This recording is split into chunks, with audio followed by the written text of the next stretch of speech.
எங்கடா ஆண்டிய காணா? எங்கடா வேலை வர நேரத்துல பேலை வரன்ற கதையா ஆண்டி தேடுறானா ஆய் போயிட்டு இருந்தில்ல அந்த கேப்ல போயிடுச்சுடா ஆண்டி.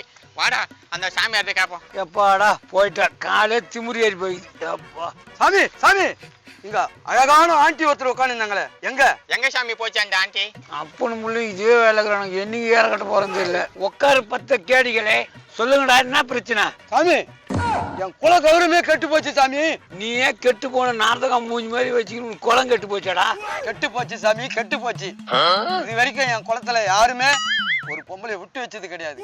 ஆனா இந்த அழகாச பொம்பளை கட்டை போட்டு என்ன ஏமாத்திட்டான் சாமி.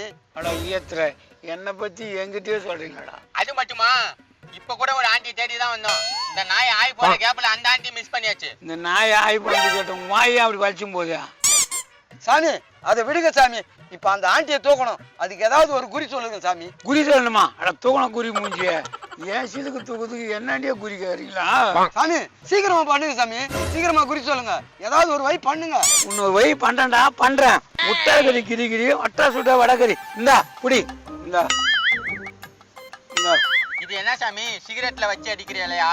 அப்பனும் புள்ளையும் கிசவிலே இருக்கிறானு பாரு. டேய், இந்த இலைய கண்ணுக்குள்ள வச்சு கரகரன்னு தேய்ச்சிட்டு கல்லு உப்பு எடுத்து கண்ணு உள்ள ஒத்து விட்டோன்னா காணா போன ஆண்டி கிளீனா தெரியும்.